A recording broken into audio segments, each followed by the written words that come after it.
The security footage was grainy, but unmistakable. A large German shepherd stalked through the shadows, circling the blue bicycle propped against the porch. The timestamp read 2:17 a.m. with deliberate precision. The dog's jaws clamped around the rear tire, powerful teeth puncturing the rubber. The next morning, 11-year-old Lily Reeves discovered her bike vandalized, tears streaming as she trudged to school on foot. By noon, the footage had spread through Oakwood like wildfire. "That beast has gone rabid," Martha Jenkins declared from her porch rocker. "First he terrifies my cats. Now he's after our children." 24 hours later. Shadow lay bleeding in an alley, fur matted with blood from the stones and kicks of an angry mob. Meanwhile, across town, a man waited in a parked sedan, checking his watch repeatedly as school dismissed. The bike path remained empty. What could possibly drive a once-decorated military dog to turn on a child he had sworn to protect? Leave a like and share your thoughts in the comments along with the city you're watching from now. Let's continue with the story. Oakwood, Virginia, wasn't the kind of place that made headlines. A town of 5,000 souls nestled in the Blue Ridge foothills. It wore its military heritage proudly. The Veterans Memorial dominated the town square, and nearly every family had someone who'd served. But even in a community accustomed to sacrifice, the loss of Major James Reeves had struck deep 6 months ago. James had made his final journey home beneath a flag-draped coffin. The stoic German shepherd who walked beside it became an instant symbol Shadow, the loyal partner who'd survived when his handler hadn't. Photographs of Shadow standing vigil at the grave appeared in the local paper.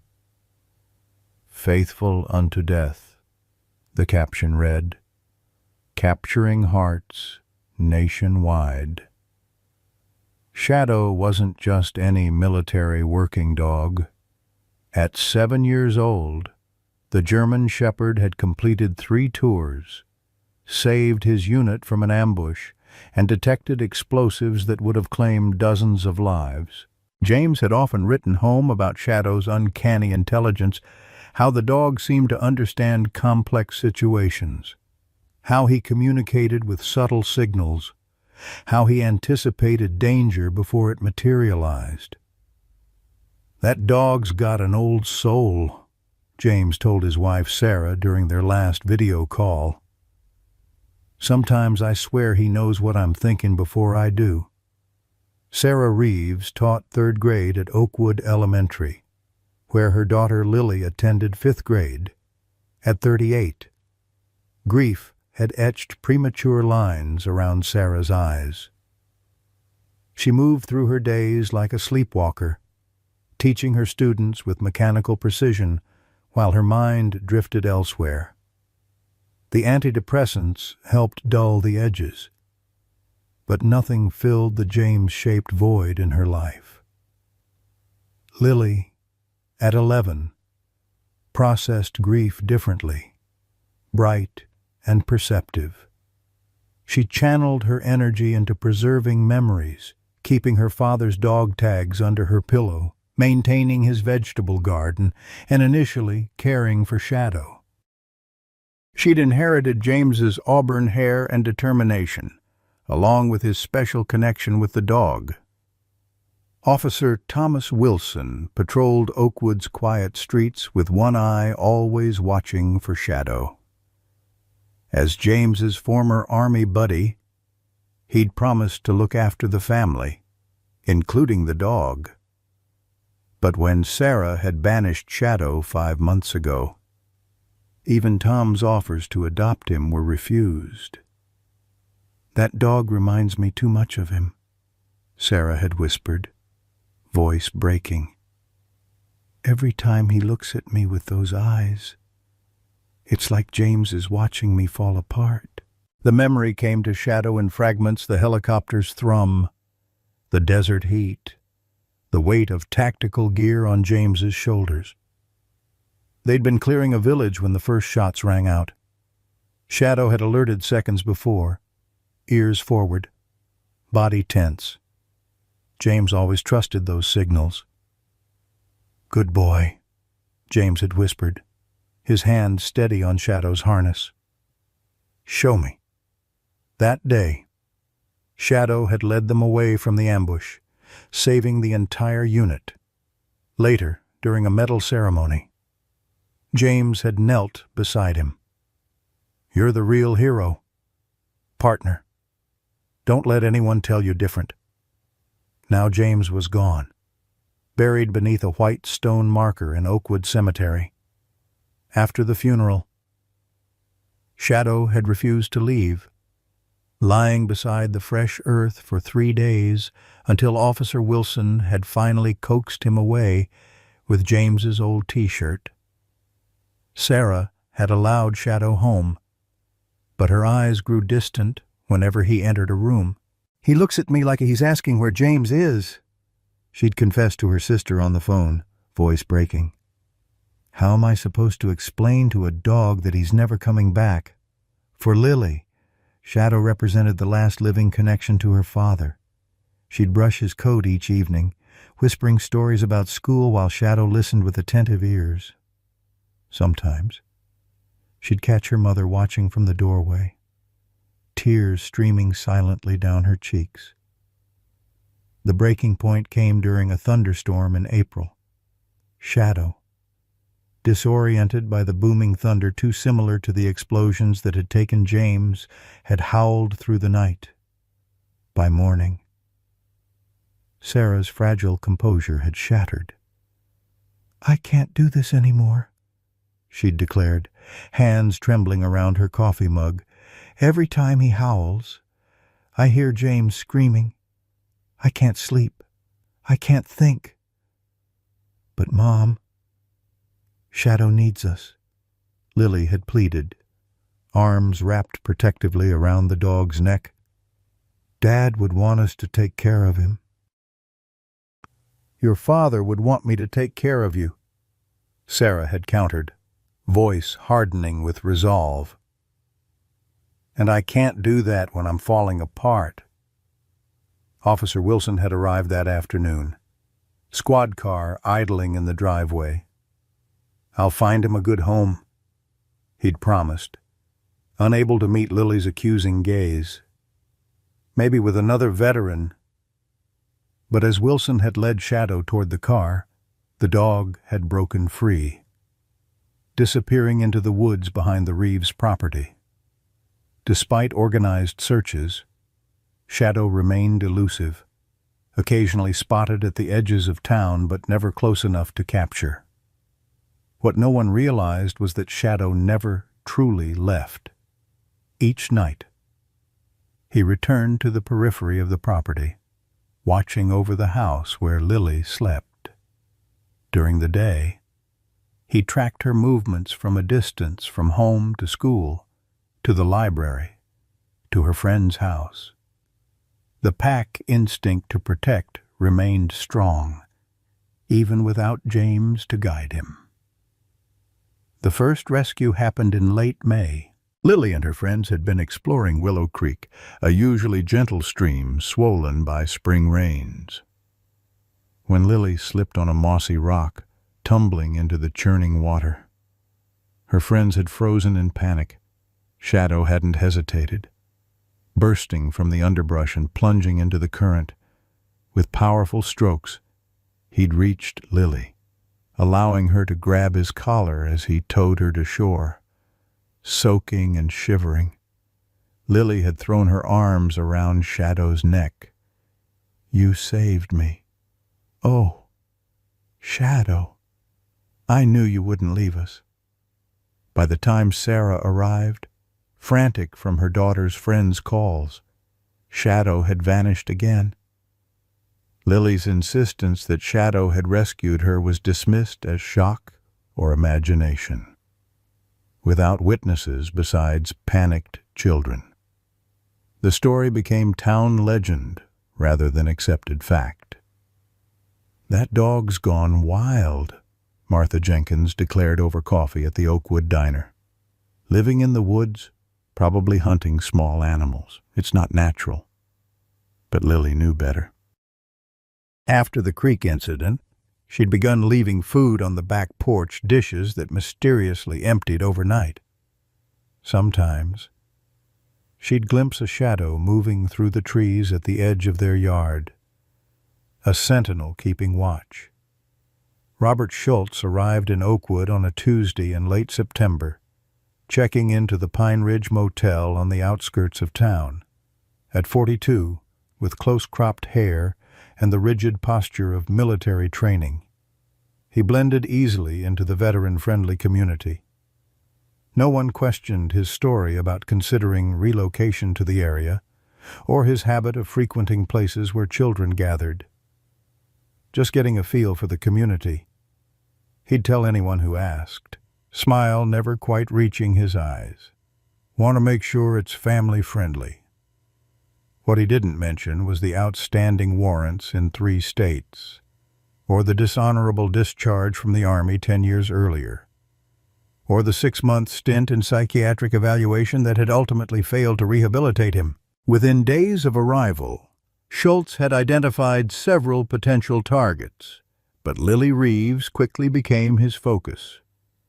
Her predictable routine, biking the same route home each day, often alone for the final stretch past Addison Park, made her ideal. The isolated section of bike path that cut through the wooded area provided perfect cover. For 11 days, he observed, planned, and waited.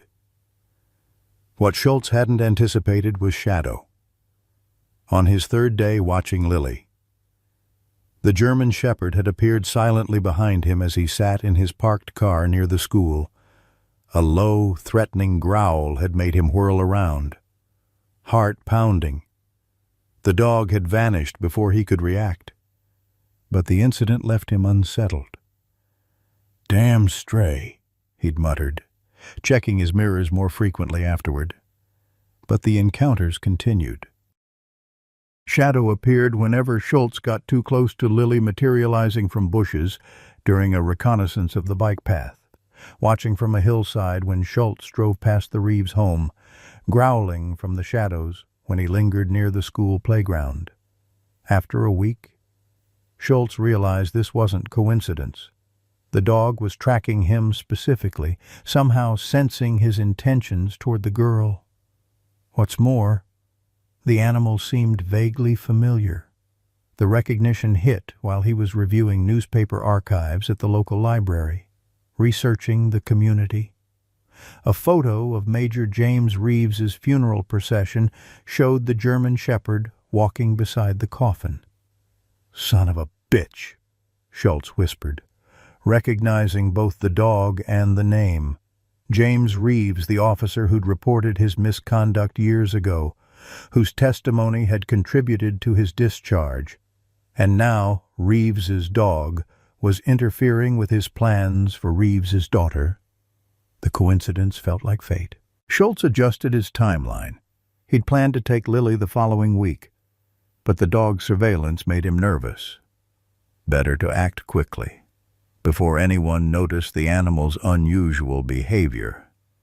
Tomorrow would be ideal, a Thursday when Sarah worked late at a faculty meeting and Lily biked home alone. That night, as rain pattered against the windows of the Reeves home, Shadow made his decision. He'd watched Schultz measuring distances on the bike path, checking his watch against Lily's schedule, rehearsing movements from car to woods. The man was ready to strike, and direct intervention had failed. No human had understood Shadow's warnings, with deliberate purpose. Shadow emerged from the shadows, approaching the blue bicycle chained to the porch railing. His jaws closed around the rear tire, teeth applying precise pressure until the rubber gave way with a soft hiss. The next morning dawned with golden autumn light filtering through the maple trees lining Oakwood's streets. Lily Reeves hoisted her backpack and stepped onto the porch, customary Pop-Tart in hand, ready for her daily ride to school. The sight of her bicycle's flat rear tire stopped her mid-bite. "Mom," she called through the screen door.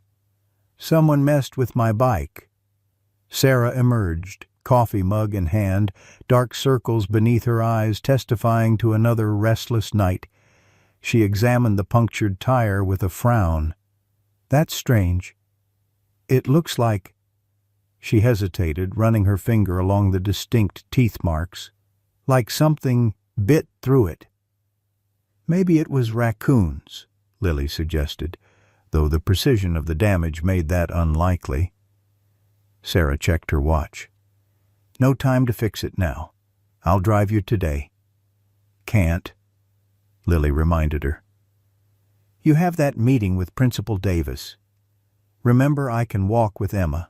Her mom texted yesterday saying Emma wanted to walk together anyway.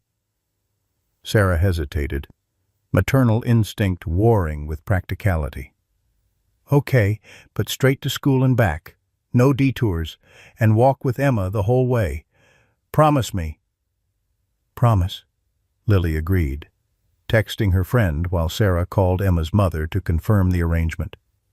20 minutes later, Lily and Emma merged into the stream of children walking to Oakwood Elementary, their conversation drifting from homework to Halloween costumes.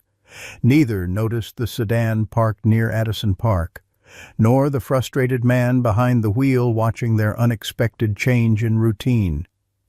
By mid-afternoon, Martha Jenkins was speed-dialing her extensive network of Oakwood gossips. "Did you hear about the Henderson security camera?" she asked Mrs. Peabody, voice quivering with excitement. "They caught the culprit who vandalized Lily Reeves's bicycle. It was that stray German shepherd, the one that belonged to the major." The Hendersons lived across the street from the Reeves family. Their newly installed security system had captured clear footage of Shadow approaching the bicycle, methodically puncturing the tire. Within hours, the video had circulated through Oakwood's text messages, Facebook groups, and email chains. "I knew that dog had gone wild," declared Frank Hollister at the hardware store. "Living off squirrels and garbage, turning feral. It's just nature taking its course." "Animals like that are dangerous," agreed Marjorie Williams, nodding sagely. "Military dogs are trained to attack. Without proper handling, they revert to aggression." By the time school dismissed, concerned parents gathered outside, discussing the dangerous animal roaming their streets. Officer Wilson found himself fielding calls about organizing a search party. "We need to capture it before it hurts someone," insisted George Bedford, the town council head. "What if next time it's not a bicycle but a child?" Wilson shifted uncomfortably. "Shadow's never shown aggression toward people. This behavior is unusual." "Thomas Wilson, that dog deliberately vandalized property," Martha Jenkins countered. "Who knows what's next? Are you going to wait until someone's child gets mauled?" Sarah Reeves received 17 text messages about the video before she'd finished her meeting with Principal Davis. Watching the footage on her phone, she felt a complex mix of emotions. Shadow had been a constant reminder of her loss, his absence almost a relief in her grief-clouded mind. Now, seeing him purposefully damaging Lily's possessions stirred something darker. "I should have had him properly rehomed," she murmured to herself. "This is my fault." Meanwhile, across town, Dr. Michael Palmer viewed the same footage with a veterinarian's analytical eye. As the town's only animal doctor and a former Army medic who'd worked with military dogs, Michael had known Shadow since James had first brought him home on leave years ago.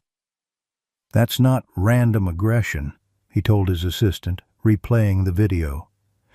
Look at his body language, relaxed, deliberate. He's not attacking the bike out of fear or territoriality. It's almost purposeful. When his receptionist mentioned the search party forming, Michael grabbed his jacket. "I'm going to find him first," he announced. Before someone gets trigger-happy, Lily remained oblivious to the town's uproar until the final bell rang. As children spilled onto the playground, she overheard snippets of conversation about her bike and Shadow.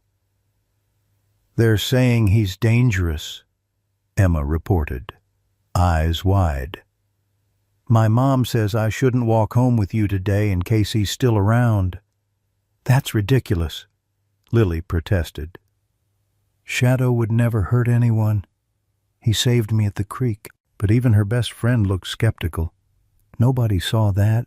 Lily, maybe you just imagined it was Shadow." "I didn't imagine it," Lily insisted, tears welling. "He's still protecting us, just like he protected my dad."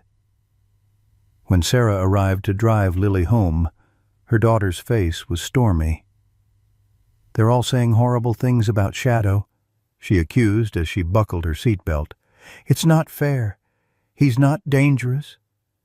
Sarah sighed, navigating through the school traffic. "Honey, I know you loved him, but Shadow's been living wild for months. Animals change when they're on their own. What he did to your bike, maybe he had a reason." Lily interrupted. "Dad always said Shadow never did anything without a good reason." Sarah's knuckles whitened on the steering wheel. "Your father isn't here, Lily, and his opinions about that dog don't change the fact that Shadow is becoming a problem for this community." By dusk, a group of 15 men had assembled at the town square, armed with flashlights, dog catches, and, in a few concerning cases, hunting rifles. Officer Wilson tried to maintain control. "This is about safely capturing a former service animal," he reminded them sternly. "Shadow deserves our respect and humane treatment. Anyone brandishing weapons can leave right now." 2 men reluctantly returned their rifles to their trucks. The search party split into 3 groups. Combing the areas where Shadow had been most frequently sighted, the woods behind the Reeves property, the area near the school, and the cemetery where James was buried. Shadow, meanwhile, lay hidden beneath the elevated deck of an abandoned cabin near Willow Creek, nursing wounds from an earlier encounter. After the bike incident, he had attempted to follow Lily to school as usual, but a group of teenagers had spotted him near the playground. "That's the dog from the video," one had shouted, triggering a pursuit. Someone had thrown rocks, one striking Shadow's hind leg, another had landed a kick before he could escape. Blood matted his fur, but instinct kept him hidden rather than seeking help. Even injured, Shadow maintained his vigilance. When school dismissed, he'd watched from the tree line, making sure Lily left safely with her mother. Only then had he retreated to tend his wounds. As night fell, Robert Schultz paced his motel room, agitated by the day's failed plans. The girl's change in routine had forced him to abort. But tomorrow presented another opportunity. The community's focus on the dog worked in his favor, a convenient distraction. He'd need to adjust his approach, perhaps intercept her closer to home. Checking his police scanner, Schultz listened to the search party's communications with growing satisfaction. Let them chase the dog while he refined his strategy. In the Reeves household, dinner passed in tense silence. Sarah picked at her casserole while Lily pushed food around her plate. neither mentioning the elephant in the room until Sarah's phone buzzed with another update. "They haven't found him yet," she reported, reading the message from a fellow teacher. "Tom Wilson's organizing another search tomorrow." "Why can't they just leave him alone?" Lily burst out. "He hasn't hurt anybody. He's scaring people, Lily. The community has the right to feel safe." "What about Shadow's right to be safe?" Lily countered, tears streaming. "Everyone's forgotten everything he did with Dad. How he saved those soldiers, how he got a medal. Now they just want to hunt him down because of a stupid bike tire."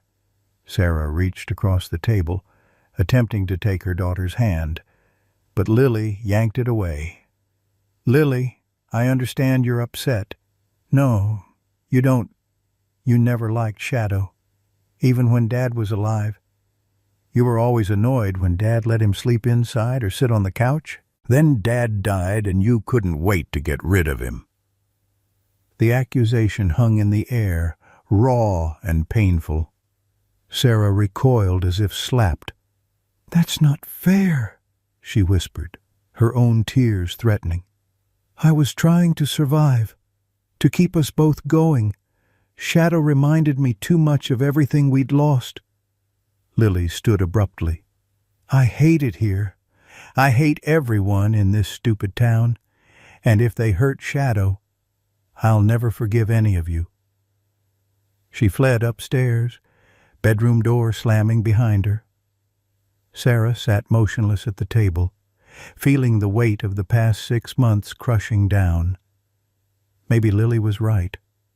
Maybe she had been too quick to banish Shadow, too wrapped in her own grief to consider what the dog meant to her daughter, too blinded by pain to honor what would have been James's wishes. "What would you do?" she whispered to the empty chair where her husband once sat. "What am I missing? James?" Outside, hidden in shadows across the street. Michael Palmer observed the Reeves home with binoculars.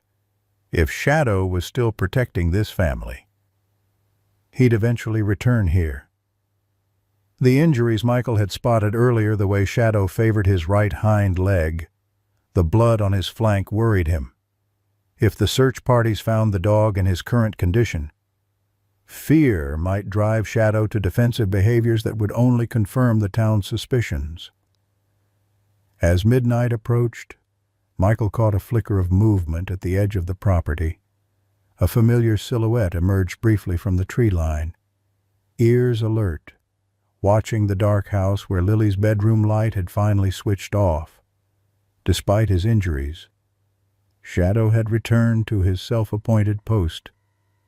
"There you are, old friend," Michael whispered, reaching for his medical bag. "Let's get you patched up before this gets any worse." Dawn broke over Oakwood with the harsh orange glow of an autumn sun, illuminating the town's church steeple and the American flag hanging limp in the windless morning. Inside the Oakwood Diner, the Thursday breakfast crowd buzzed with a single topic: the search for Shadow. "Channel 8 picked up the story," announced Pete Davidson, waving his phone at the counter. "They're calling him the rogue military dog of Oakwood. Got the video and everything." Martha Jenkins nodded gravely, stirring her tea. "I told Marjorie last spring we should have insisted on capturing that animal. Now we've got ourselves a situation." "My cousin works with the state K-9 unit," offered Rick Simmons from his corner booth. "Says military dogs that go off the rails are the most dangerous kind. They've got all that training but none of the control." "That's a load of hogwash," Dr. Michael Palmer interrupted, sliding onto a stool and signaling for coffee. The veterinarian's appearance silenced the gossips momentarily. His expertise with animals commanded respect even among the most opinionated townspeople. "Military working dogs are the most rigorously trained, stable animals on the planet," Michael continued, accepting the steaming mug from Doris, the waitress. Shadow was decorated twice for his service with Major Reeves. The idea he'd suddenly go rogue doesn't hold water. Then how do you explain him attacking a little girl's bicycle? Martha challenged. Michael took a deliberate sip of coffee. I don't believe he was attacking anything. That footage shows calculated behavior, not aggression. Calculated to do what? Terrorize a child? Pete scoffed. Maybe to protect one, Michael countered quietly. The diner door chimed as Officer Wilson entered, uniform crisp despite the shadows beneath his eyes suggesting a sleepless night. Conversations hushed as he approached the counter. Any luck last night, Tom? Doris asked, pouring his usual black coffee. Wilson shook his head. 3 teams out till midnight. Not a trace. It's like he knows we're looking for him. He does, Michael said. German Shepherds have intelligence comparable to a 5-year-old human. Shadow was specially selected for his cognitive abilities. He understands exactly what's happening. Wilson nodded, lowering his voice. I've been saying that. But folks are worked up. The mayor's talking about bringing in professional trappers if we don't find him by the weekend. That's extreme, Michael protested. For what? Property damage to a bicycle tire. Fear's driving this now, not reason. Wilson sighed. People are imagining their kids getting mauled on the way to school. Shadow wouldn't. You and I know that, Wilson interrupted. But try telling that to parents who've been watching too many rabid dog movies. Across town, Sarah Reeves faced a similarly difficult conversation with Principal Davis, who'd called her into his office before classes began. Several parents have expressed concern about you walking across campus alone, Davis explained, looking uncomfortable. Given your connection to the animal in question, Sarah stared at him, disbelieving.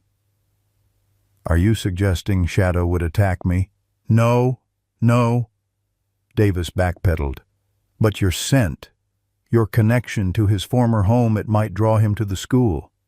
Parents are concerned about their children's safety. Shadow lived in our home for 3 years without a single aggressive incident, Sarah countered, professional composure beginning to crack. He protected my husband through 2 combat tours. The idea he would harm children is absurd. Davis sighed, removing his glasses.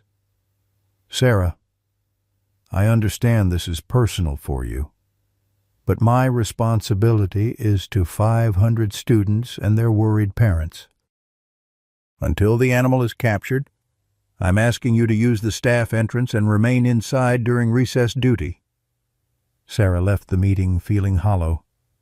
The community's fear was transforming Shadow from her husband's beloved partner into a dangerous predator. The injustice burned, especially after Lily's accusations the previous night.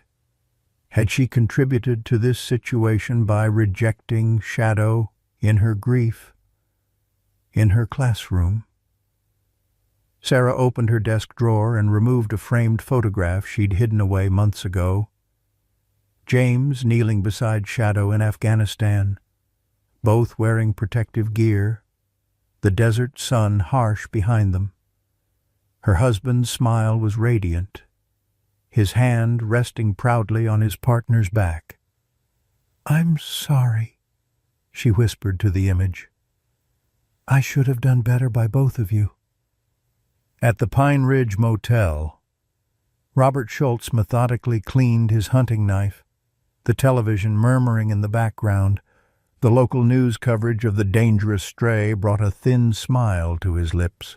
Perfect cover for what he had planned. Schultz had recognized Shadow immediately in that funeral photo. 3rd Regiment, Working Dog Unit, the same unit where Schultz had served before Major Reeves had filed the report that ended his military career. The dog had been younger then, just starting training, But Schultz never forgot an enemy. Finding Reeves's daughter in this backwater town had seemed like cosmic justice. Taking her would devastate the family that had devastated him. The fact that Reeves's annoying dog was still protecting her added a delicious complexity to the challenge. Yesterday's failure had been frustrating but instructive. The girl's routine had changed. No bicycle meant no solitary ride home along the isolated bike path. Today, he'd adjust. The morning news mentioned expanded searches for the dog, meaning law enforcement would be distracted. Perfect timing. Schultz checked his watch. Time to drive past the school, observe the new pattern, and adapt his plan accordingly. At Oakwood Elementary, Lily sat through morning classes in sullen silence, ignoring Emma's attempts at conversation. During math, she caught snippets of whispered discussions about Shadow, exaggerated stories about his size, his aggression, his wild appearance. "My dad says they might have to shoot him," whispered Jason Matthews to Devin Porter at the neighboring desk. "Says he's too dangerous to capture alive." Lily whirled around. "That's a lie. Shadow's not dangerous." Mrs. Winters paused her lesson on fractions. "Lily Reeves, we don't shout in this classroom. They're saying they're going to kill my dog." Lily protested, tears welling. "Former dog," corrected Jason. "My dad says once they go wild." "That's enough, Jason." Mrs. Winters interrupted. "Everyone back to page 63. Please." But the damage was done. Lily spent the rest of the morning fighting tears, imagining Shadow hunted through the woods like a criminal. During lunch, she sat alone, picking at her sandwich until a shadow fell across her table. Dr. Palmer's daughter, Abigail, a sixth grader Lily knew from the neighborhood, slid onto the bench across from her. "My dad says Shadow's not dangerous," she offered without preamble. "He says Shadow's really smart and probably had a reason for what he did." Lily looked up, surprised to find an ally. "Really? Your dad said that?" Abigail nodded, pushing her glasses up her nose. "He was out looking for Shadow last night, but not with the search parties. He thinks Shadow might be hurt and needs help."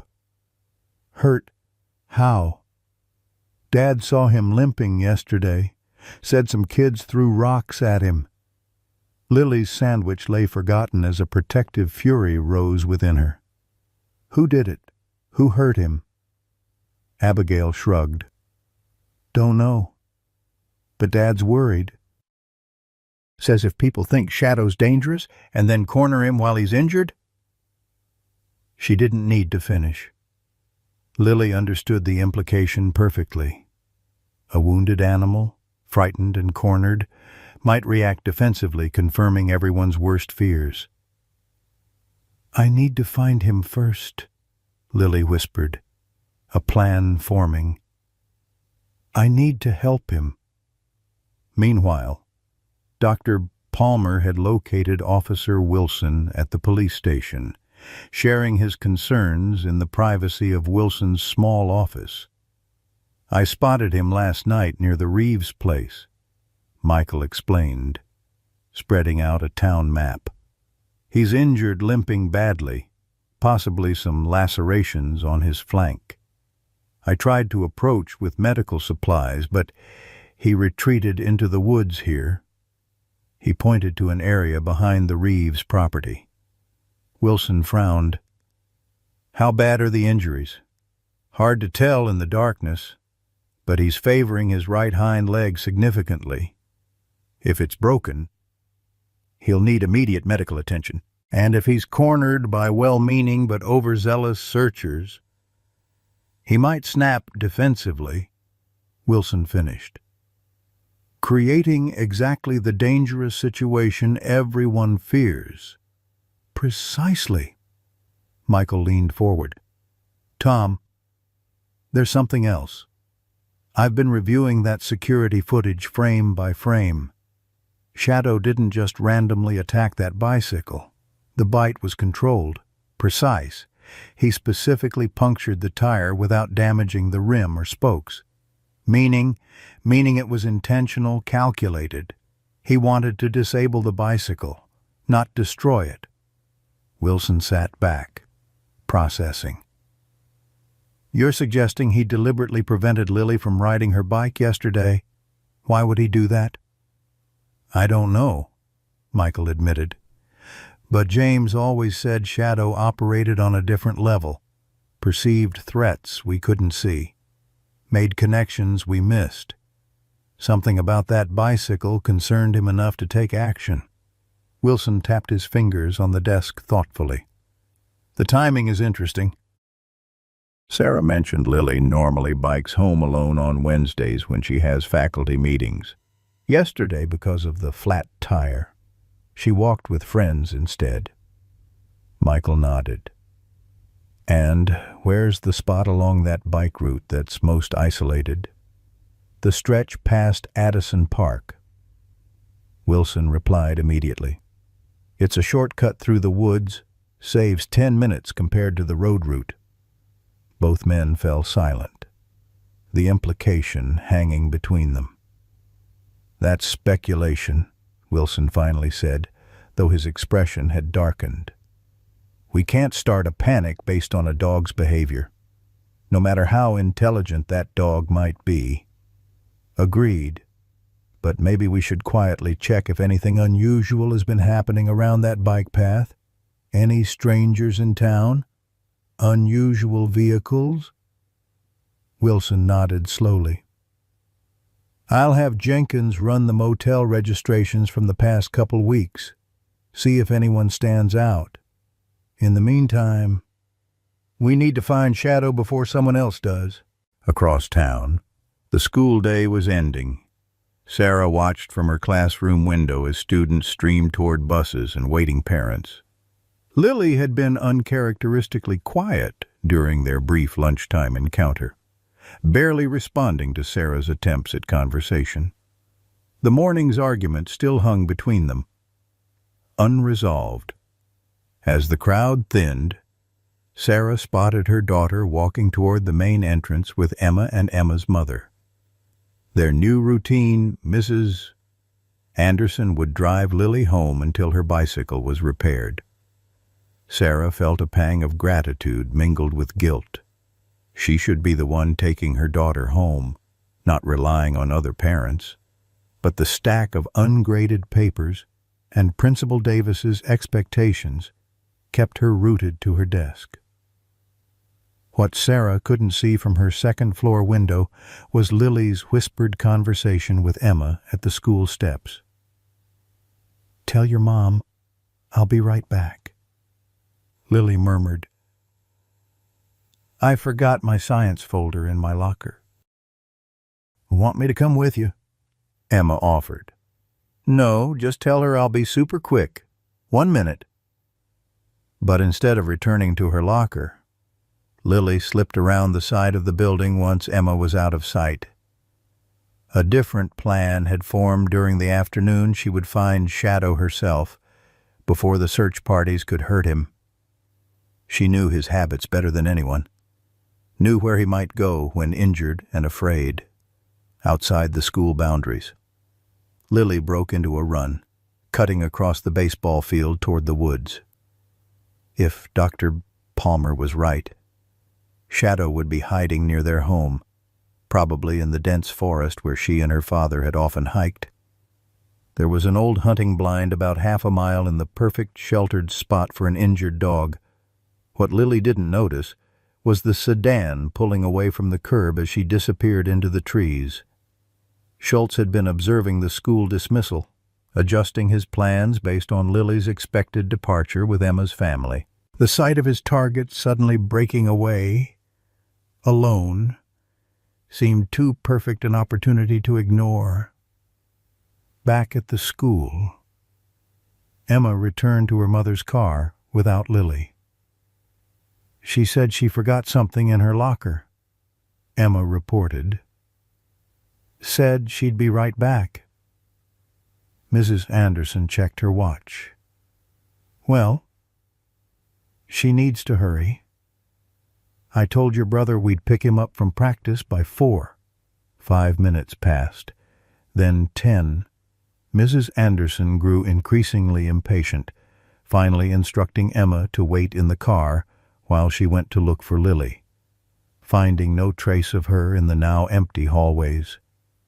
Mrs. Anderson approached the school office with growing concern. Has anyone seen Lily Reeves?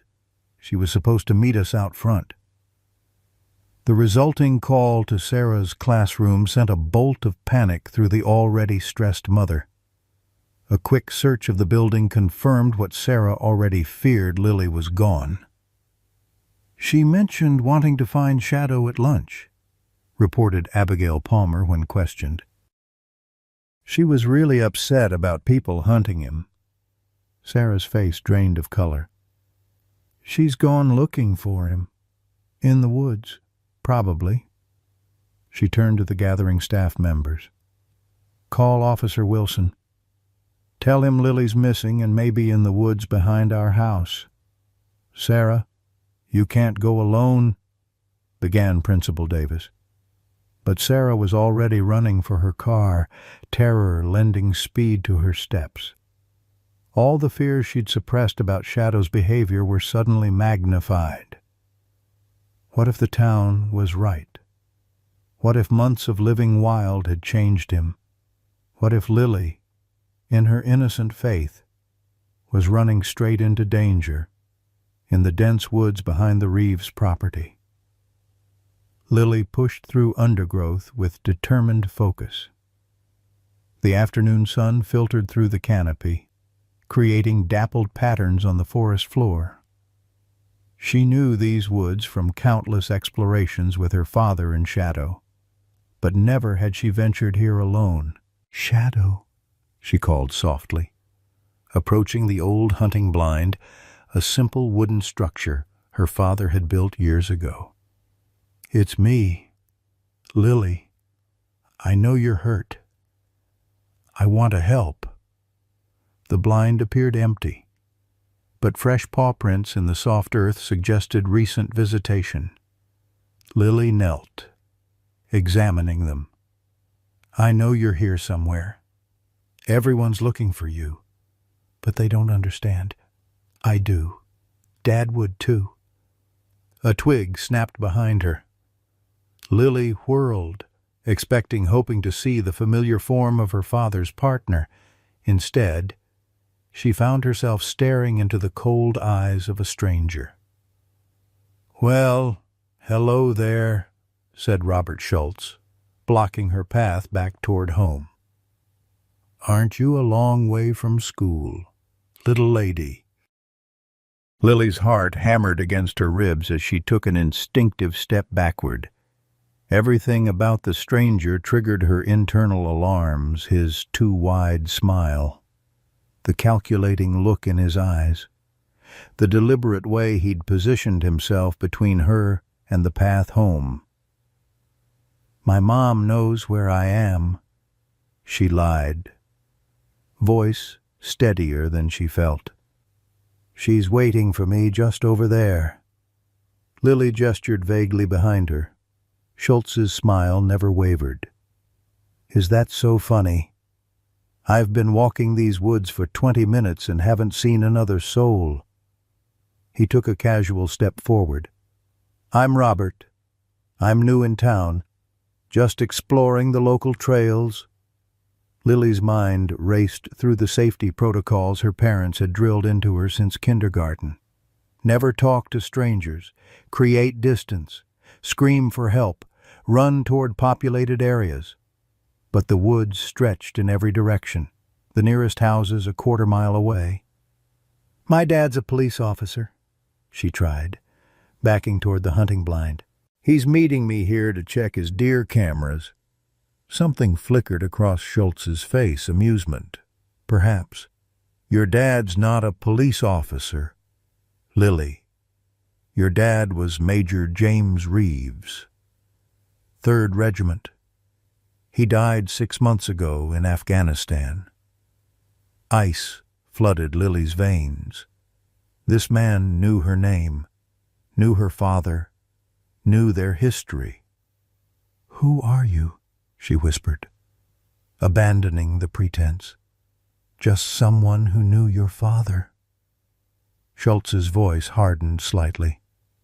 "We had professional disagreements. He made certain choices that affected my life. Now I'm making choices that will affect his family." Lily bolted, darting sideways into the denser undergrowth rather than taking the obvious path. Her father's voice echoed in her memory. "If you're ever in danger, be unpredictable. Do what they don't expect." Schultz cursed, lunging to intercept her but missing by inches. Lily crashed through bushes, brambles tearing at her clothes, the backpack bouncing against her spine. She could hear him pursuing, his longer strides quickly gaining ground despite her head start. "No point running? Lily," he called, voice carrying through the trees. "There's nowhere to go." Lily's foot caught on an exposed root, sending her sprawling forward. Pain shot through her ankle as she scrambled back up, limping now but pushing forward.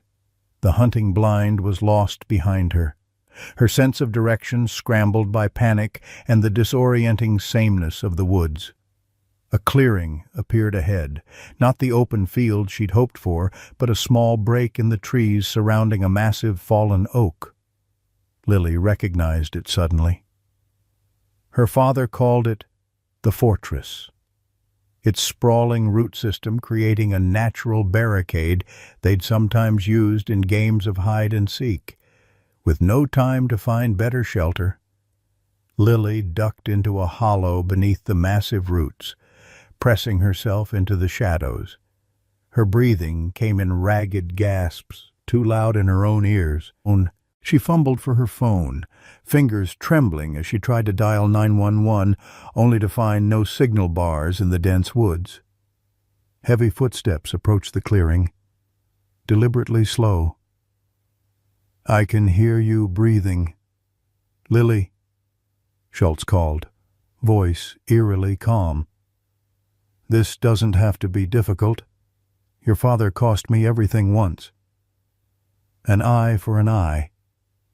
That's all this is." From her hiding place, Lily could see his boots through gaps in the roots, methodically circling the fallen tree. She pressed deeper into the hollow, willing herself to become invisible.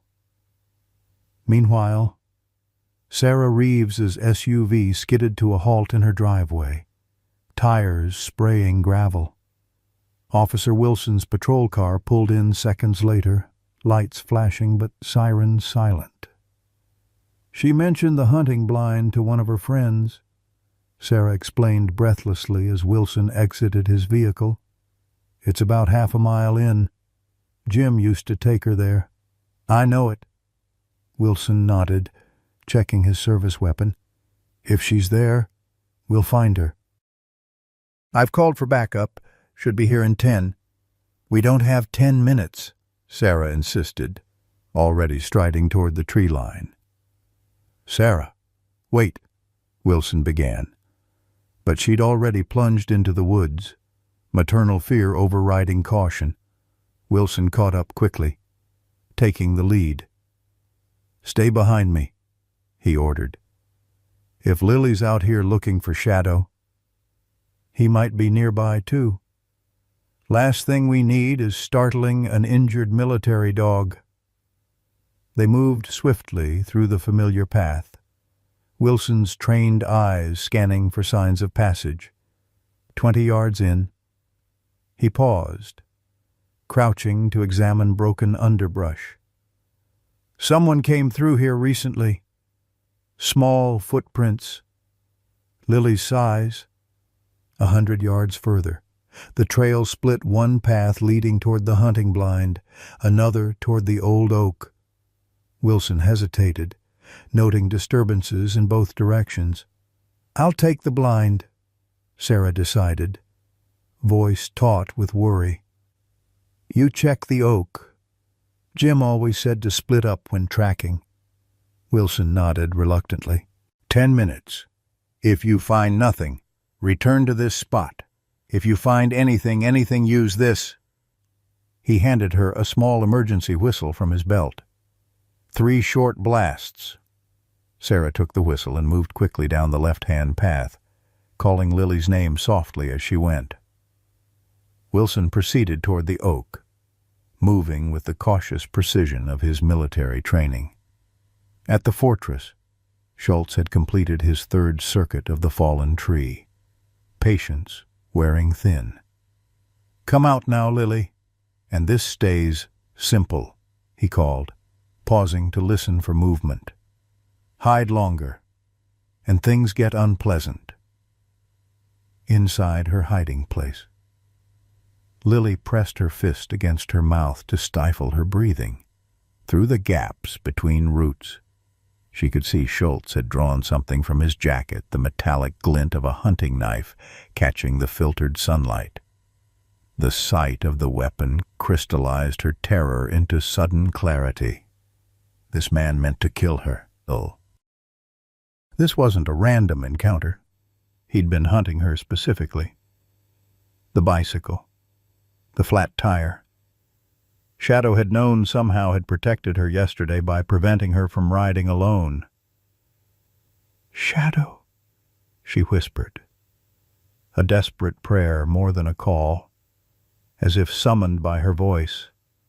A low, rumbling growl emanated from the far side of the clearing. Schultz froze, then slowly turned toward the sound.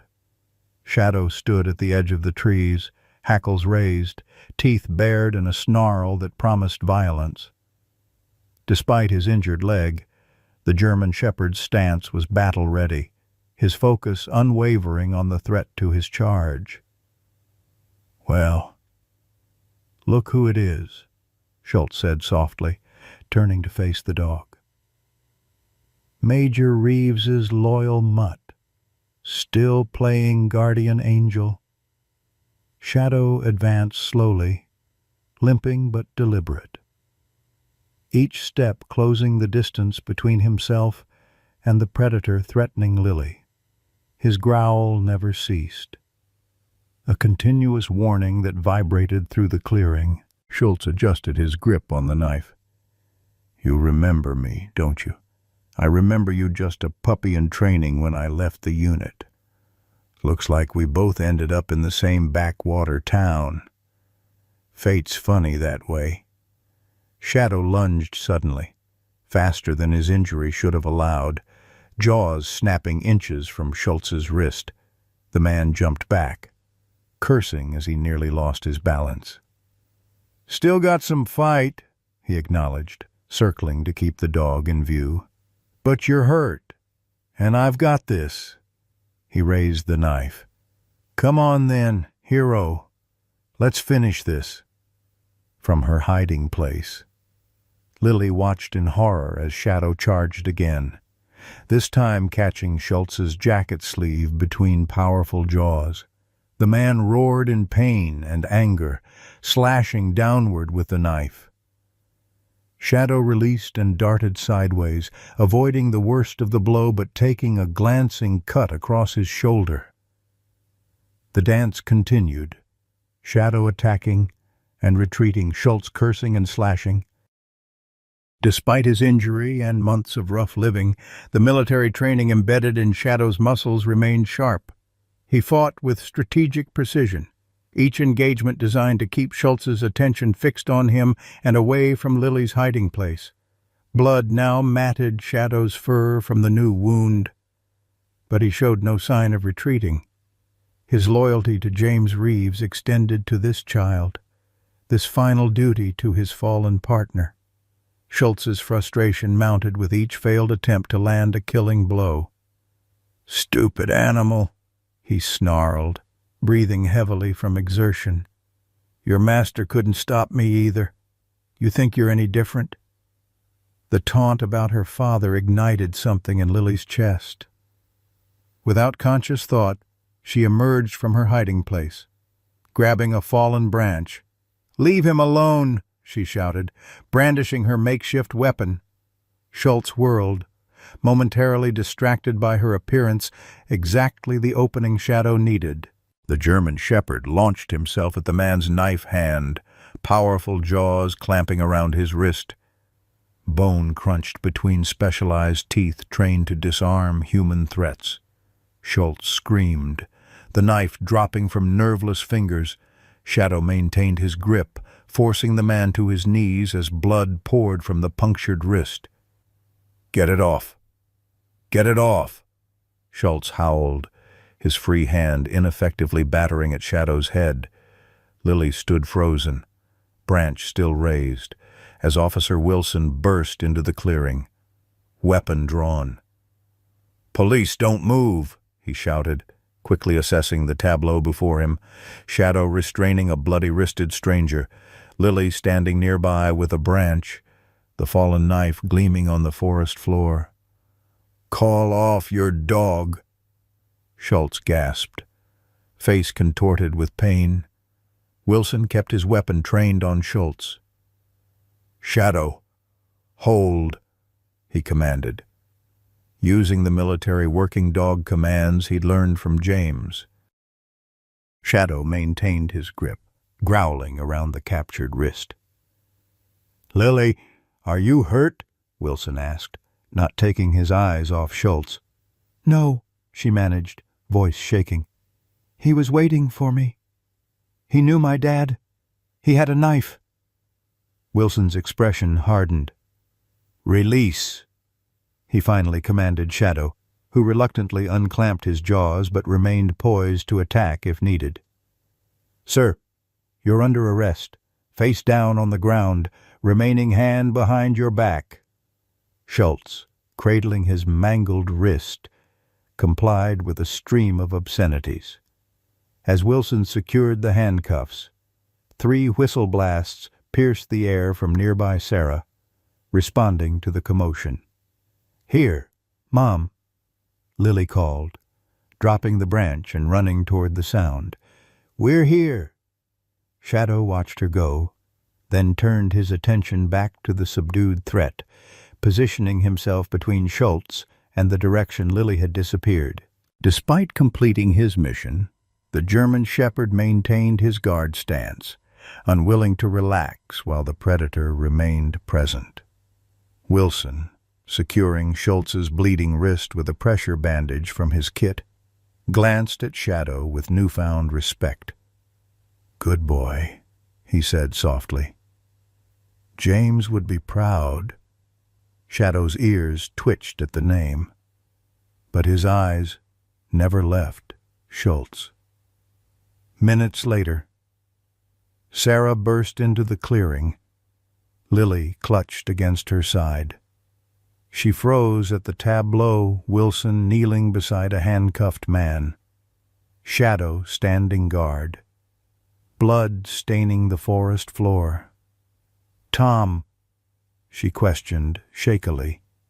"Everything's under control," Wilson assured her, activating his radio to call for additional units and an ambulance. This man was waiting for Lily. Shadow protected her until I arrived.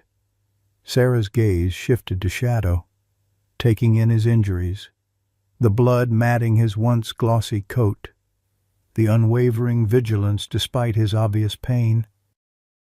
The realization of what had nearly happened, what would have happened without Shadow's intervention, hit her with physical force.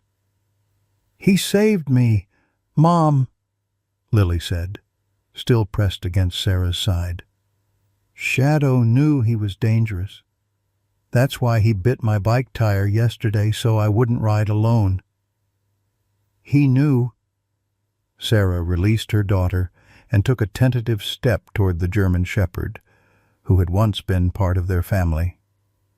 "Shadow," she called softly, extending her hand, for the first time since Wilson's arrival. Shadow's attention wavered from his prisoner. His eyes met Sarah's. Recognition and something deeper forgiveness, perhaps visible in his gaze. "Thank you," Sarah whispered, tears streaming freely now. "Thank you for protecting her when I couldn't." Shadow's stance relaxed slightly, a soft whine escaping his throat as he took a single step toward the woman who had once rejected him. In that moment, surrounded by the woods where he had played with his partner and watched over his partner's child, Shadow allowed himself to acknowledge his exhaustion, his pain, and his longing for home. The flashing lights of police cruisers and an ambulance transformed the peaceful Reeves driveway into a scene of controlled chaos. Neighbors gathered behind hastily erected yellow tape, craning for glimpses of the action as paramedics loaded the handcuffed Schultz into the ambulance under police supervision. His wrist, stabilized but requiring surgical repair, bore testament to Shadow's precision. The dog had crushed bone but avoided severing major arteries. "That dog did that," Martha Jenkins whispered to Frank Hollister. "The same one that bit the bicycle. Apparently saved the girl's life." Frank replied, voice low with amazement. "Tom Wilson says the guy was hunting her specifically. Had a knife and everything." "Good Lord," Martha breathed, hand fluttering to her throat. "And to think we were all ready to put that animal down." At the edge of the activity, Dr. Michael Palmer worked with gentle urgency, examining Shadow's wounds while the German Shepherd lay on a blanket spread across the Reeves porch. Despite his obvious pain, Shadow maintained remarkable composure, only flinching slightly when Michael cleaned the knife wound on his shoulder. "Good boy," Michael murmured, administering a local anesthetic before beginning to suture the gash. "This isn't your first battlefield injury, is it, soldier?" Lily sat cross-legged beside them, one hand resting on Shadow's uninjured flank, unwilling to break physical contact even as her mother spoke with Officer Wilson nearby. The girl's clothes remained dirt-smeared and torn from her flight through the woods, but she'd refused to go inside until Shadow's wounds were treated. "Is he going to be okay?" she asked, watching Michael's skilled hands work the curved needle through Shadow's fur. "He's going to need some recovery time," Michael answered honestly. "The knife wound isn't too deep, thankfully, but his back leg is another story. X-rays will tell us more, but I suspect a fracture from whatever trauma he suffered yesterday, and he's malnourished, been living rough for months." Lily's fingers gently stroked the matted fur. "He was protecting me the whole time, even when everyone hated him." Michael nodded, completing another stitch. "That's what he was trained to do. Lily, military working dogs form bonds that don't break, not even with death or separation. In his mind, he was still fulfilling his mission for your father." Tears welled in Lily's eyes. "Dad always said Shadow was the best partner he ever had. Said he trusted Shadow more than most people." "Your father was right." Michael tied off the final suture. "This dog has more integrity than half the humans I know." Nearby, Sarah provided her statement to Officer Wilson, her voice shaking as she recounted finding Lily with the attacker. "And you're certain the man knew your husband?" Wilson asked, making notes in his small pad. Sarah nodded. "According to Lily, he mentioned serving with James, said something about my husband costing him everything. I don't know what that means." "I might," Wilson replied grimly. "When we ran his ID, it came back with multiple flags. Robert Schultz. Dishonorable discharge from the Army 10 years ago after James reported him for stealing military equipment. He did 18 months in military prison, then disappeared off the radar. He's wanted in connection with 2 child abductions in Tennessee last year. Sarah's hand flew to her mouth. And he came here for revenge. Seems that way. Found some disturbing materials in his motel room, surveillance photos of Lily, her school schedule, maps of your neighborhood.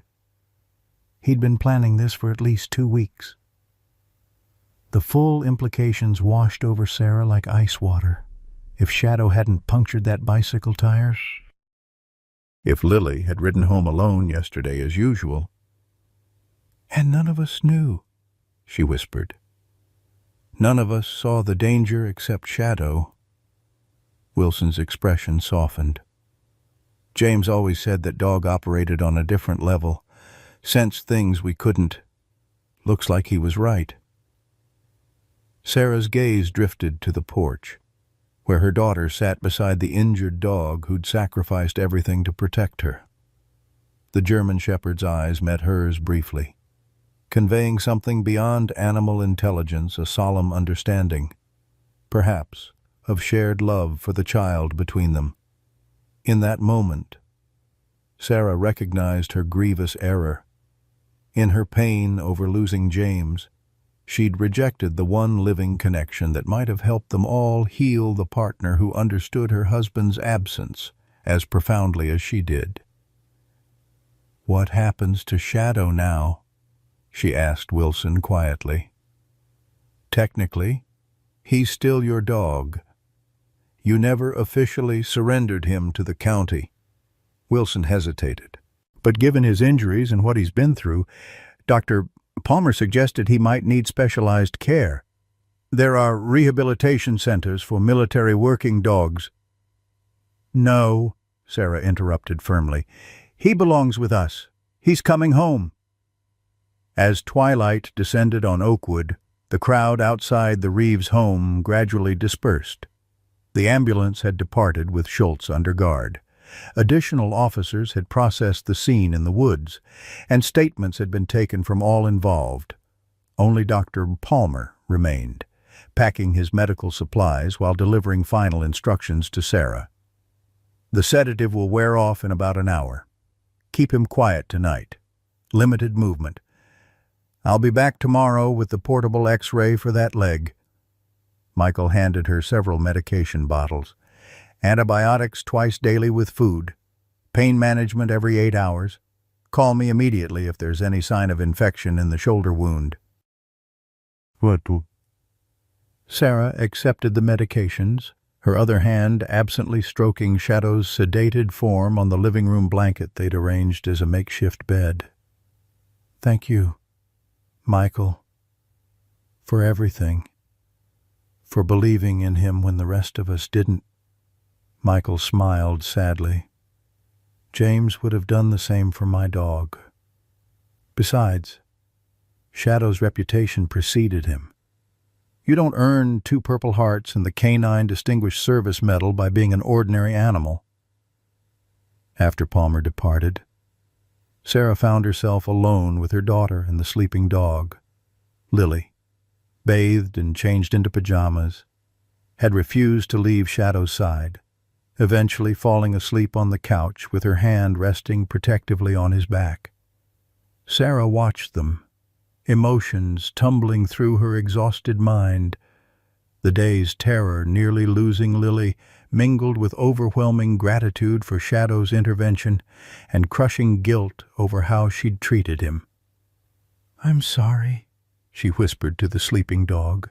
"I was so lost in my own grief that I couldn't see what you were going through. What Lily was going through." Shadow's ears twitched slightly at her voice, though his eyes remained closed. "James would be so disappointed in me," she continued, voice breaking. "He trusted me to take care of both of you. And I failed. Seeing you every day was like seeing him.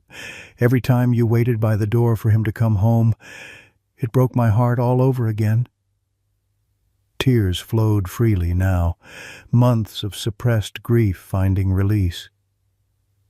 "But you never stopped doing your duty, did you? Even when I threw you out, you kept watching over her. You never abandoned your post." Shadow's eyes opened slowly, clouded with sedation but focusing on her face.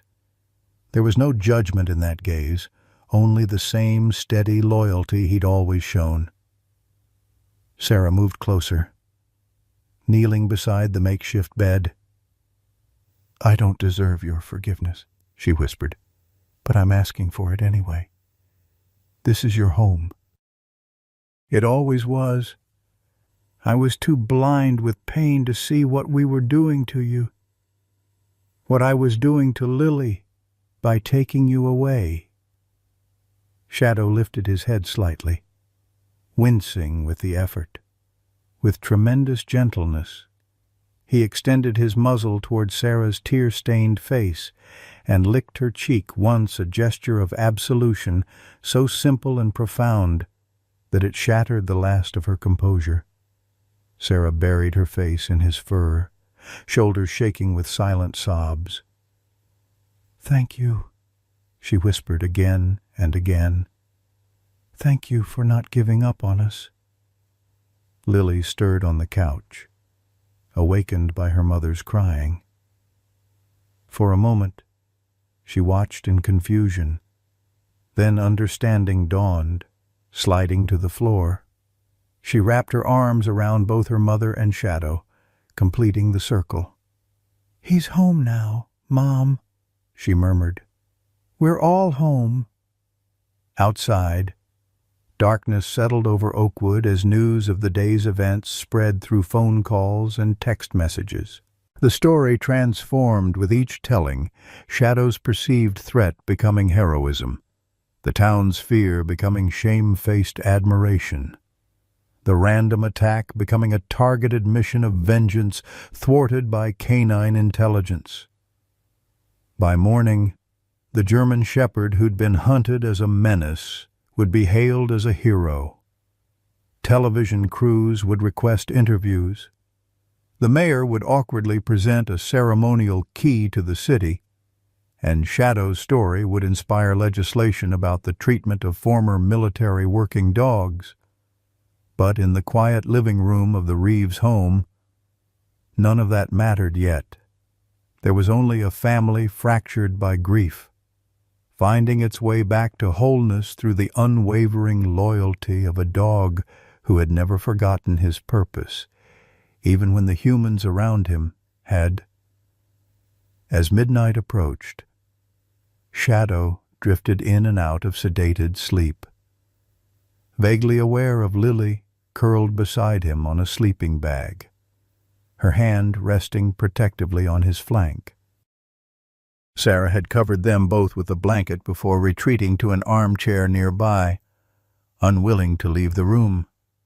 In his dreams, Shadow ran through Afghan mountains alongside James, both whole and unhurt. The bond between handler and military dog unbroken by death or distance.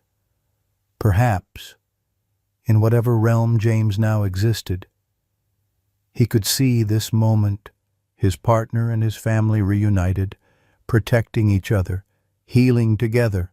Morning light filtered through the Reeves' living room curtains, casting warm rectangles across the sleeping forms of Lily and Shadow.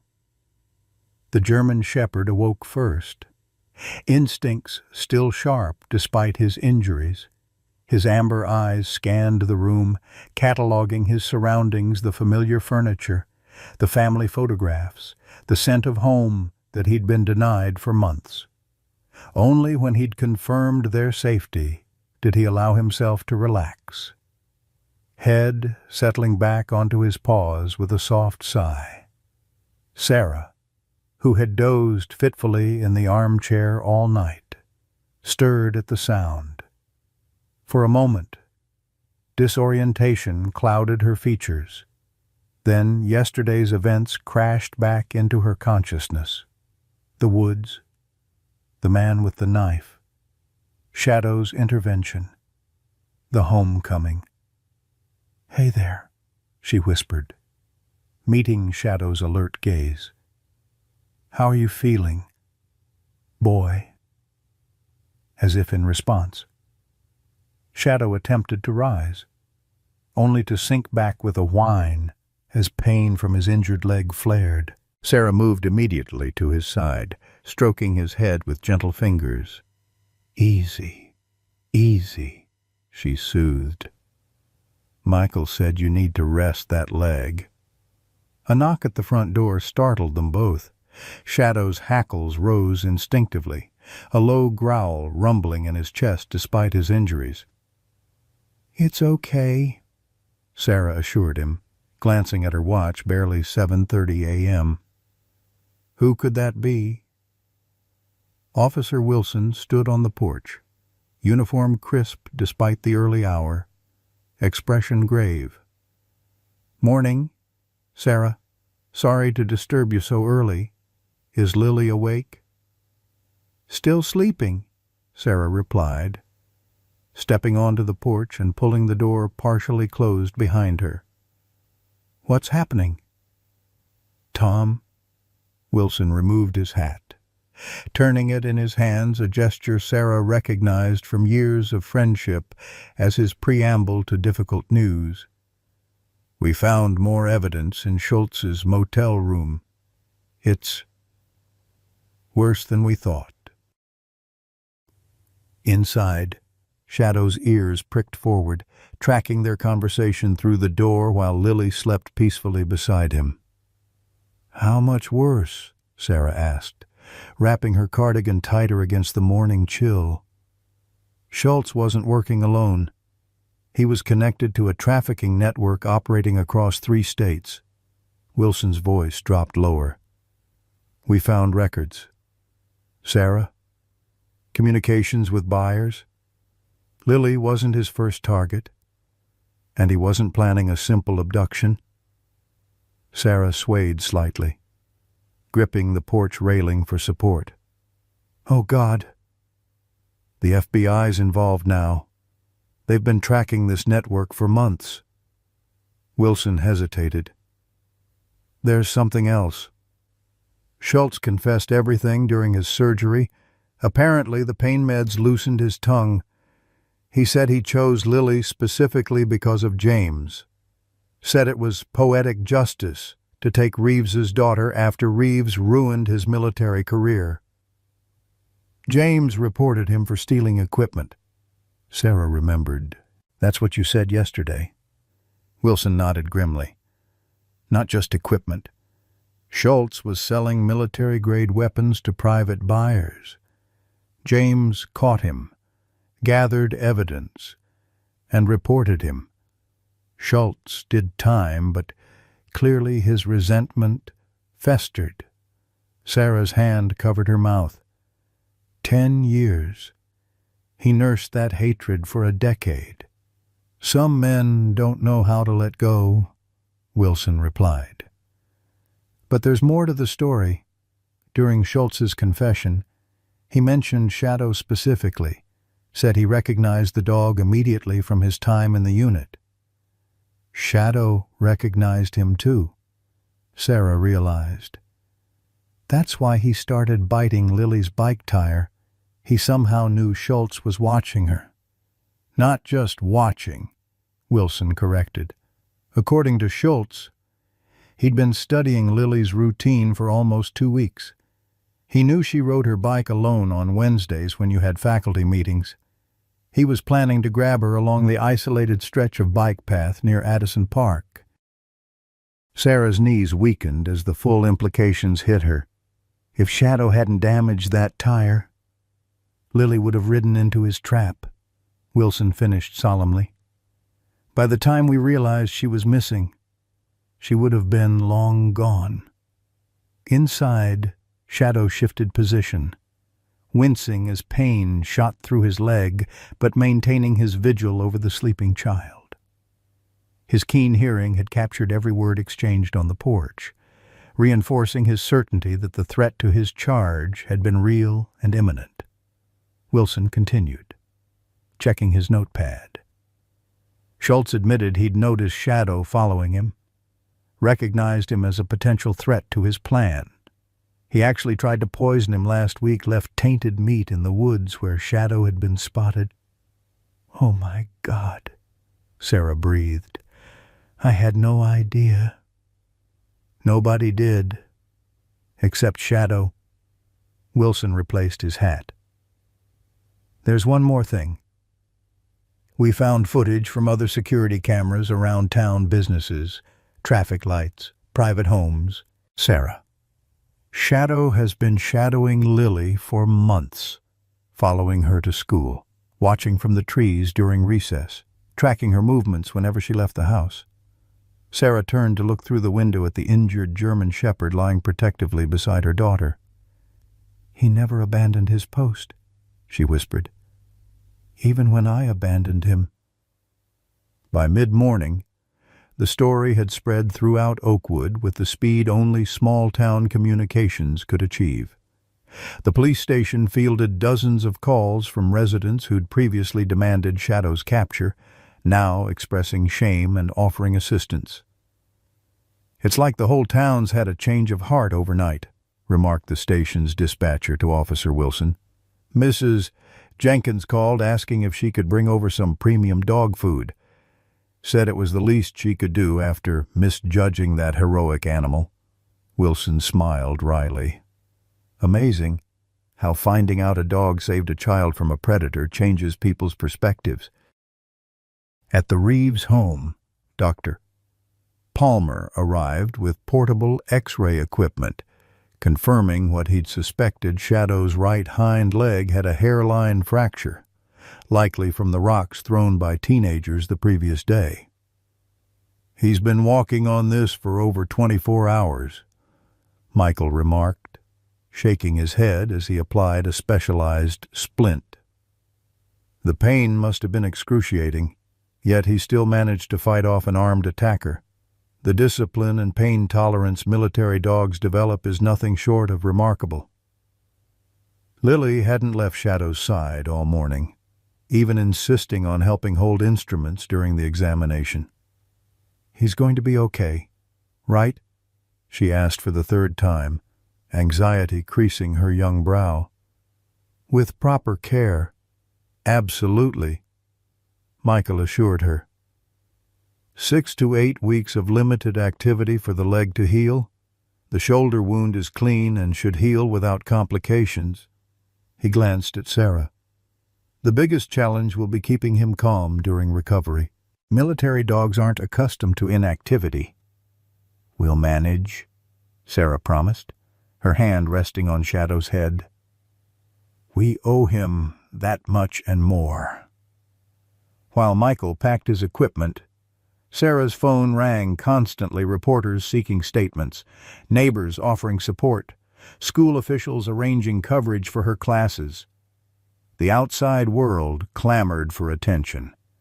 But within the Reeves home, an unspoken agreement had formed to prioritize Shadow's recovery and their family's reconnection. Shortly after noon, a black SUV with government plates pulled into the driveway. Sarah watched through the window as 2 men in suits approached the porch. "FBI," explained the taller agent, presenting credentials. "We're investigating the Robert Schultz case. We understand your dog played a key role in preventing an abduction." Shadow, hearing unfamiliar voices, attempted to rise despite his splinted leg. Lily gently restrained him. "It's okay, boy. They're the good guys." The agent spent an hour taking detailed statements, their professional detachment occasionally cracking when Lily described how Shadow had saved her. The younger agent, a K-9 unit liaison, knelt to examine Shadow with evident admiration. "This is exceptional work, even by military dog standards," he commented, noting the precision of Shadow's intervention. Most retired working dogs maintain their training, but the situational awareness to identify a predator, connect them to a specific target, and take preventative action independently. That's rare. He was Dad's partner, Lily stated simply, as if that explained everything.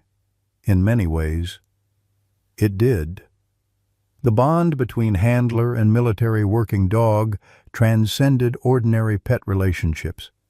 Shadow had been trained alongside James Reeves to analyze threats, make tactical decisions, and protect human life at all costs. Those instincts hadn't faded with James's death or Shadow's separation from military service. Before departing, the senior agent paused at the door. "Mrs. Reeves, you should know that Schultz wasn't acting on impulse. We found extensive surveillance materials and communications that suggest he'd been planning this for months. Your daughter was specifically targeted, and the operation was highly organized." "I understand," Sarah replied, her arm around Lily's shoulders tightening instinctively. "What I'm saying," the agent continued carefully, "is that without your dog's intervention, we likely wouldn't have connected Schultz to the larger trafficking network we've been tracking. Shadow didn't just save your daughter, he may have helped save others." After the agents departed, Sarah found herself sitting beside Shadow on the living room floor, absently stroking his fur while processing everything she'd learned. The depth of their near tragedy and the extraordinary nature of their salvation seemed impossible to fully comprehend. "Mom!" Lily's voice broke through her thoughts. "Why is everyone so surprised that Shadow protected me? Dad always said that's what he was trained to do." Sarah considered the question, formulating an answer that a child could understand while respecting the complexity of the situation. "I think people are surprised because Shadow had every reason to abandon us after I forced him to leave. Many humans wouldn't have shown such loyalty after being rejected." "Shadow's better than most humans," Lily declared with childish certainty. Sarah smiled sadly. "In many ways, you're right." She looked down at the German shepherd, who gazed back with unfathomable eyes. "Most humans struggle to forgive completely. We hold grudges, nurse resentments. Shadow simply continued his mission, regardless of how he was treated." The ringing doorbell interrupted their conversation. Sarah opened the door to find Martha Jenkins holding an enormous basket overflowing with dog supplies, premium food, therapeutic beds, toys, treats, and medications. "It's from all of us on Cedar Street," Martha explained, unable to meet Sarah's eyes directly. I was the loudest voice calling for that dog to be captured. Convinced everyone he was dangerous." Her voice wavered. "I was wrong. Sarah, we all were. What Shadow did for Lily, it's a miracle."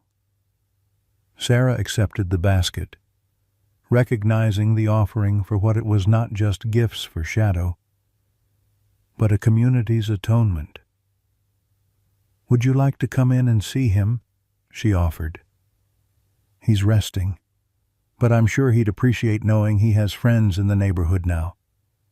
Martha hesitated, then nodded. "If he'll have me." Inside, Shadow watched the elderly neighbor approach with initial wariness that softened when he detected no threat in her scent or posture. When Martha cautiously extended her hand, he sniffed it politely, then allowed her to stroke his head. "Oh, my," Martha whispered, tears gathering in her eyes.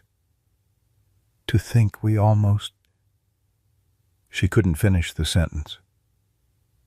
"He forgives easily," Sarah said softly. "More easily than most of us deserve." As Martha departed, promising to return with her famous beef stew, good for healing bodies and spirits. Sarah realized a fundamental shift had occurred not just within her family, but throughout Oakwood. The dog they had feared and rejected had become a symbol of loyalty and protection, a living reminder that appearances could be deceiving and that sometimes the most profound wisdom came from those who couldn't speak in human words. The truth about Shadow and about Robert Schultz had changed everything. 6 weeks passed, transforming Oakwood's vibrant autumn into the soft beginnings of winter. The first tentative snowflakes drifted past the Reeves' living room window as Sarah sipped her morning coffee, watching Shadow navigate the backyard with increasing confidence. His splint had been removed the previous week, and though he still favored his right hind leg slightly, Dr. Palmer had pronounced his recovery remarkable for his age and circumstances. "He's getting stronger every day," Lily observed, joining her mother at the window. At 11, she seemed somehow older now, the ordeal in the woods having left invisible marks that occasionally surfaced in nightmares or sudden moments of wariness around strangers. "So are you," Sarah replied, wrapping an arm around her daughter's shoulders. The past weeks had brought profound changes to their lives. Robert Schultz had been formally charged with attempted kidnapping, assault, conspiracy, and a host of other crimes that ensured he would never walk free again. His cooperation had led to additional arrests within the trafficking network, bringing closure to 3 families whose children had been taken the previous year. Shadow's story had spread far beyond Oakwood's boundaries. A national news segment featuring the hero dog who prevented an abduction had generated thousands of supportive messages and donations. The state legislature had even introduced Shadow's Law, a bill providing additional protections and support services for retired military working dogs.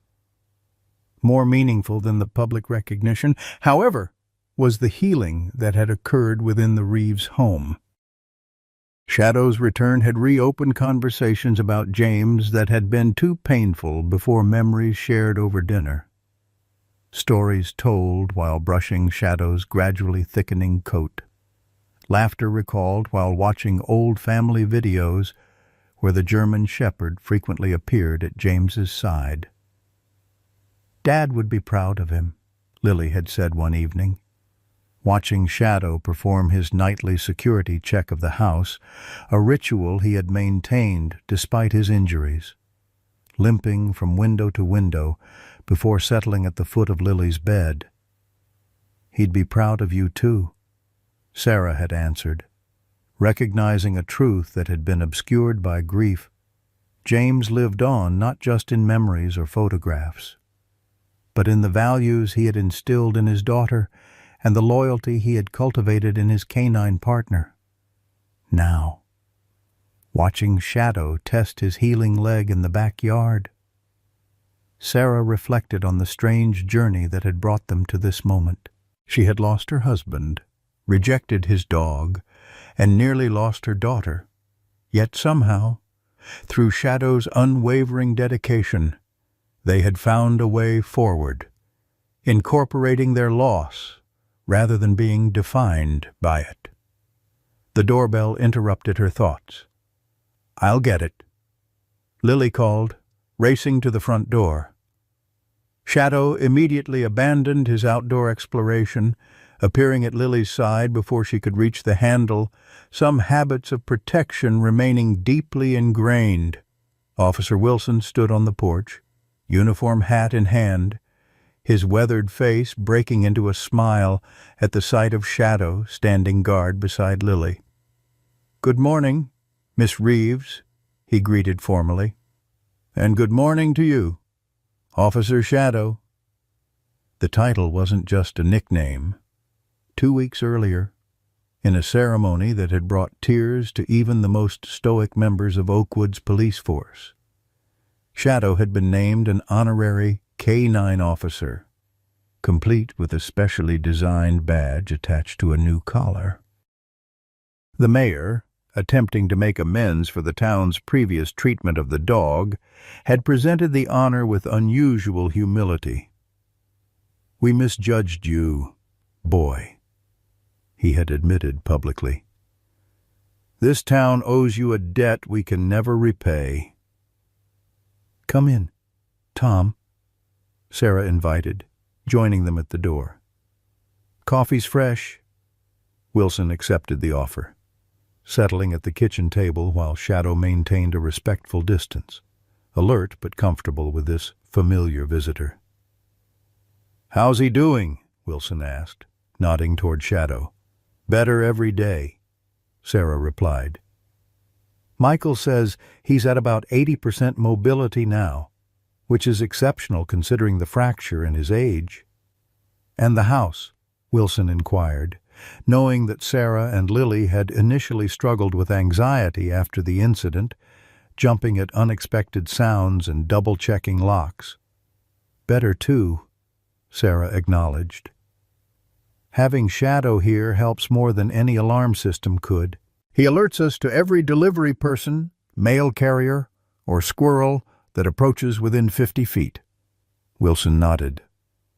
Understanding the unspoken truth, Shadow's presence provided not just physical security, but emotional reassurance.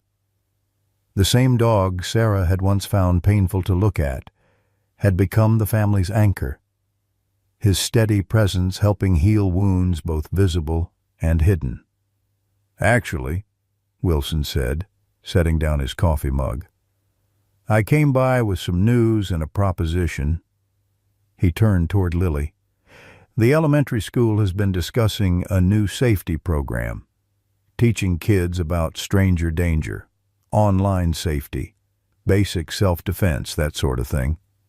Lily nodded. Having heard discussions about such programs following the Schultz incident. "They're looking for a mascot," Wilson continued. "Someone who represents protection, loyalty, and making good decisions under pressure." He glanced meaningfully at Shadow. The principal wondered if Officer Shadow might be interested in visiting classrooms occasionally, with proper rest periods for his leg, of course.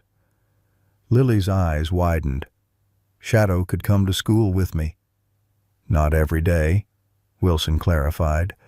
"But for special presentations, Dr. Palmer thought it might actually be good therapy for his recovery-controlled exercise, positive socialization, a sense of purpose."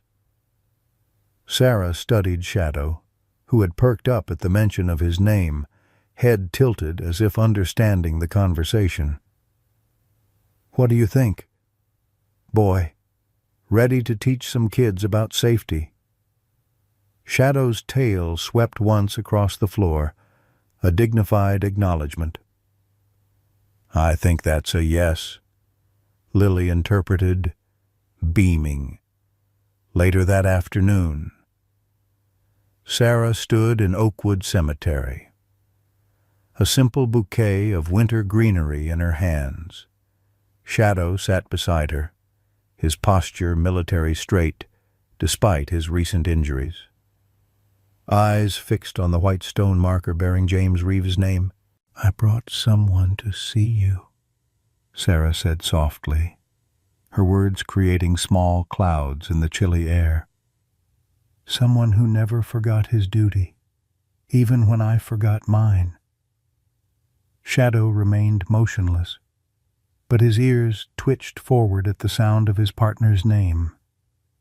"He saved Lily, James, when everything went wrong, when I pushed him away. When the whole town turned against him, he never stopped watching over her." Sarah knelt, brushing snow from the base of the headstone. "He knew what mattered, just like you always did." Shadow whined softly, leaning against Sarah's side in a rare display of vulnerability. "We're taking care of each other now," she continued, one hand stroking Shadow's fur. "All three of us. It's not the family we planned. but it's still ours. She placed the greenery carefully against the stone. I think you'd be proud. As they walked slowly back toward the car, Sarah's hand resting lightly on Shadow's back for support, Lily waved from the passenger seat. Shadow's pace quickened slightly at the sight of her, the pull of his ongoing mission to protect, to serve, to love, as strong as ever. "Come on, boy," Sarah said softly. "Let's go home." Shadow glanced once more at James's grave, then moved forward with purpose. The past would always be honored, but his duty lay with the living. As James had taught him long ago in training fields halfway around the world, complete the mission, protect the team, never leave anyone behind. In that, at least, Shadow had never failed. In a world that often forgets the meaning of true loyalty, Shadow's story reminds us what matters most. This German shepherd, once honored alongside Major James Reeves, found himself abandoned and alone after his handler's ultimate sacrifice. Yet when everyone turned against him, when neighbors called for his capture, when stones were thrown, when even family rejected him, Shadow never wavered from his sacred duty. He watched over little Lily from afar, detecting a danger no human could see. While we were quick to judge what we didn't understand, Shadow's bite through that bicycle tire wasn't an act of aggression, but of desperate protection, his last resort to keep his fallen partner